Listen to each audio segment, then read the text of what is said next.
തൊട്ടടുത്ത വീട്ടിൽ നിന്ന് പിന്നെ ചെടിയെല്ലാം അവിടെ വെട്ടിയിട്ടിട്ട് പറഞ്ഞ് പശുവിനെ വാരിക്കൊണ്ട് പോകാൻ പറഞ്ഞു. അപ്പോൾ രാവിലെ മോനോടായിരുന്നു പറഞ്ഞത്, മോൻ കേട്ടില്ല. ഞാൻ പിന്നെ ഒരു 10 മണിയായപ്പോൾ പശുവിനെ കൊണ്ട് വന്നപ്പോൾ എന്നോട് അവിടുത്തെ ലത പറഞ്ഞു, അതുകൊണ്ട് വെട്ടിയിട്ടേക്കുന്ന എടുത്തുകൊണ്ട് പോകാൻ പറഞ്ഞു. ഞാനെല്ലാം എടുത്തുകൊണ്ട് വന്ന് പശുവിന് കൊടുക്കാൻ 2 എണ്ണത്തിന് അഴിച്ച് വെളിയിൽ കിട്ടിയിട്ട് 1 എണ്ണത്തിന് തള്ളയും മോളയും കൂടെ അഴിച്ച് അയലത്തിൽ കെട്ടിയിട്ട് തീറ്റി അതിൻ്റെ മുന്നിൽ കൊണ്ടിട്ട് അതിനെ കുത്തി വെക്കാൻ ആൾ വരുമായിരുന്നു. അതുകൊണ്ടാണ് അത് അങ്ങനെ പറ്റിയത്. അല്ലെങ്കിൽ ഈ കുഞ്ഞിന് ആവത്തില്ലായിരുന്നു, കുഞ്ഞിന് കൊടുക്കത്തുമില്ലായിരുന്നു. വാരി ഇട്ട് കൊടുത്തേച്ച് ഈ ലേസാറ് വന്ന് കുത്തി വെച്ചുകൊണ്ടിരുന്ന സമയത്ത് ചോദിച്ചു, ഈ അരളി എവിടെ നിന്ന് കിട്ടിയെന്ന് ചോദിച്ചു. അമ്മ നീ തൊട്ട് പടിഞ്ഞാറ്റേന്ന് പശുവിന് കൊടുക്കാൻ തീറ്റയെല്ലാം അവിടെ വെട്ടി തന്ന കൂട്ടത്തിൽ കിട്ടിയതാണെന്ന് പറഞ്ഞു. അന്ന് പറഞ്ഞിട്ട് അവരതിൻ്റെ 2 പേരും കൂടെ വന്ന് 2 മണ്ട അങ്ങ് എടുത്തുകൊണ്ട് പോയി. അപ്പം ഞാൻ പറഞ്ഞു, മണ്ട കൊണ്ടുപോകണ്ട, ചെവിട് കൊണ്ടുപോകാൻ പറഞ്ഞു. വേണ്ട, ഇത് മതിയെന്നും പറഞ്ഞ് കൊണ്ടുപോയേച്ച് പോയതിൻ്റെ അന്ന് തന്നെ അതിൻ്റെ പിറ്റേന്ന് ഞാൻ വെള്ളച്ചിറയിൽ ചെന്ന് പറഞ്ഞു, പശുവിന് ദഹനക്കേടാ, മരുന്ന് ചക്ക കൊടുത്തതാ, മരുന്ന് വേണമെന്ന് പറഞ്ഞ് ഞാൻ പറഞ്ഞപ്പോൾ ഡോക്ടർ പറഞ്ഞു 4 വട്ടത്തേക്ക് എനിക്ക് മരുന്ന് തന്നു. 4 വട്ടത്തേക്ക് മരുന്ന് തന്ന് വീട്ടിൽ കൊണ്ടുപോയി കൊടുക്കാൻ പറഞ്ഞു. അപ്പം ഞാൻ പറഞ്ഞു, കുറവില്ലേ ഡോക്ടർ പറഞ്ഞേന്ന് പറഞ്ഞു. അപ്പോൾ പറഞ്ഞു എന്നെ വിളിക്കാൻ പറഞ്ഞു. ഞാൻ 2 മണിയാകുമ്പം വിളിക്കാൻ പറഞ്ഞു. ഞാൻ 2 മണിക്ക് വിളിച്ച് അങ്ങനെ തന്നെ നിൽക്കുന്നേ ഉള്ളൂ ഡോക്ടറെന്ന് പറഞ്ഞു. അപ്പോൾ എനിക്ക് ഒരു മരുന്ന് കൂടെ പറഞ്ഞു തന്നു. അത് ഞാൻ ചെന്ന് മെഡിക്കൽ സ്റ്റോറിൽ ചെന്ന് മേടിച്ചുകൊണ്ട് വന്ന് ഞാൻ തന്നെ കൊടുത്തത്. ഞാൻ കൊടുക്കുകയും ചെയ്തു. കൊടുത്തനൊക്കെ പശു വീണ്ടി അവയ്ക്കുവോ തിന്നുവോ തൂറുവോ മൂത്രമൊഴിക്കുകയോ ഒന്നും ചെയ്യുന്നില്ല. അപ്പം വൈകിട്ട് വിളിച്ചാൽ പറഞ്ഞു, ഞാൻ നാളെ രാവിലെ വന്ന് നോക്കാമെന്ന് പറഞ്ഞു. രാവിലെ ഞാൻ നോക്കാൻ വരുന്നതിന് മുമ്പായിട്ട് ഞാൻ അവിടെ ചെന്നപ്പോഴത്തേക്ക് ഡോക്ടർ ഇവിടെ ആളിനെ വിട്ടിട്ട് നോക്കി 3 കുപ്പി മരുന്നും കുത്തിവെച്ച് 2 ട്രിപ്പ് വിട്ട് ചൂടുണ്ടോയെന്ന് നോക്കി. ചൂടും ഇല്ലെന്ന് പറഞ്ഞു. പിന്നെ ഡോക്ടറോടെ വിളിച്ച് ചോദിച്ചിട്ട് മരുന്ന് ഏതാണ്ടൊക്കെ പറഞ്ഞു കൊടുത്ത് ഇവിടെ ചെയ്യുകയും ചെയ്തു. അപ്പം എന്നോട് വന്ന് 2 മണിക്ക് വിളിക്കണമെന്ന് പറഞ്ഞു. ഞാൻ 2 മണിക്ക് വീണ്ടും വിളിച്ച് പശുവിന് ഒരു മാറ്റവും ഇല്ല, അങ്ങനെ തന്നെ നിൽക്കുന്നവളാണ്. അപ്പോൾ എനിക്ക് ഒരു മരുന്നൂടെ പറഞ്ഞു തന്നു. അപ്പോൾ അതുകൂടെ മെഡിക്കൽ സ്റ്റോറിൽ നിന്ന് മേടിച്ചു കൊടുത്തപ്പോഴത്തേക്ക് നേരം വൈകിയപ്പോൾ പിറ്റേന്ന് 8 മണിയായപ്പോൾ ആ ഡോക്ടർ വിളിക്കുന്നു, നിങ്ങളുടെ പശുവിൻ്റെ മുമ്പിൽ അരളി കിടക്കുന്നേ കണ്ടു, പശു രക്ഷപ്പെടാൻ സാധ്യതയില്ലെന്ന് പറഞ്ഞു. പറഞ്ഞങ്ങോട്ട് കഴിഞ്ഞിട്ട് 1 മണിക്കൂർ കഴിയുന്നതിന് മുമ്പായിട്ട് പശു അമ്മേന്നും പറഞ്ഞൊരു വിളിച്ചിട്ട് പശു അങ്ങ് ഉരുണ്ട് വീണു. അന്നേരം അങ്ങ് ചത്തുപോയത്. അരളിയാ കൊടുത്തേനെ തിന്ന കമ്പ് കണ്ടിപ്പം വലിച്ചുരിച്ചെടുത്ത് കണ്ട്.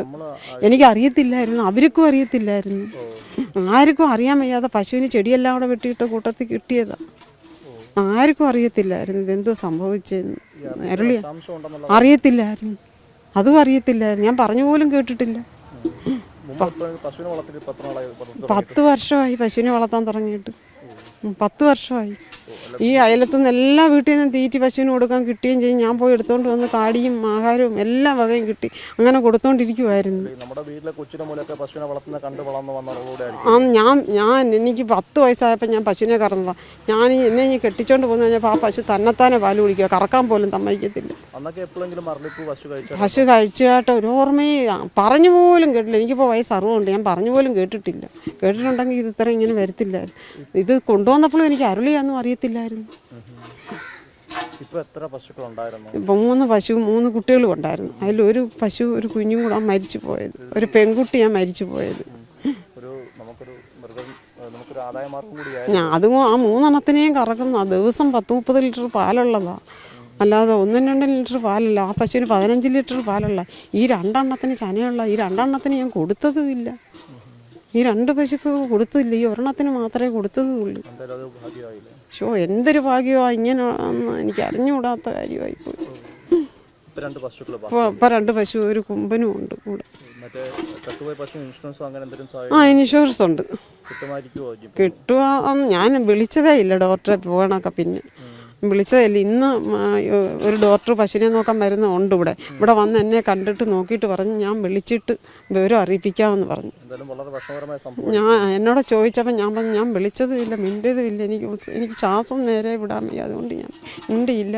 എന്നോട് വിളിച്ച് ചോദിച്ചിട്ട് പെതുക്കെ പറഞ്ഞാൽ മതിയെന്ന് പറഞ്ഞു. അപ്പോഴത്തേക്ക് എൻ്റെ വിഷമം ഒത്തിരി മാറട്ടെ, എനിക്ക് പെതുക്കെ പറഞ്ഞാൽ മതിയെന്ന് പറഞ്ഞു. അച്ഛനും വയ്യാതിരിക്കുന്നുണ്ട്, എങ്ങോട്ടും ഇറങ്ങിപ്പോകാനൊക്കത്തില്ല. അച്ഛൻ 2 കണ്ണും കാണാൻ വയ്യ, എന്നിട്ട് 20 വർഷമായി. അപ്പോൾ അതുകൊണ്ട് പശുവിനെയും കൊണ്ട് നമുക്ക് സന്തോഷമായിട്ടങ്ങ് ജീവിച്ച് പോകാമല്ലോ. അദ്ദേഹത്തിന് 1000 രൂപയുടെ മരുന്നോളോ ദിവസവും കഴിക്കേണ്ടത് വേണ്ട. പ്രഷറിൻ്റെയും ഷുഗറിൻ്റെയും കൊളസ്ട്രോളിൻ്റെയും എല്ലാം മരുന്നും കഴിക്കേണ്ടത്.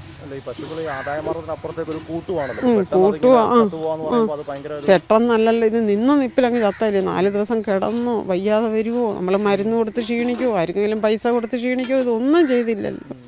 പെട്ടെന്ന് നിപ്പിലങ്ങ് മരിച്ചത്. 4 മണിക്ക് എണീച്ച് പശുക്കളെ ഞാൻ കുളിപ്പിച്ചിട്ട് 5 മണിക്ക് തൊട്ട് ഇവിടുന്ന് പാലെല്ലാവരും മേടിച്ചുകൊണ്ട് വന്നേ. പാലില്ലെന്ന് പറഞ്ഞാൽ അവർ കേൾക്കത്തില്ല. ഞാൻ പറഞ്ഞു പശുവിന് പനിയെ ഞാൻ കറക്കുന്നില്ല, പശുവിനെയുള്ള പശുവിനെ കറന്ന് പാല് ഞാൻ ആർക്കും കൊടുക്കത്തുമില്ലെന്ന് പറഞ്ഞു വിടുന്നത് ഇവിടുന്ന്.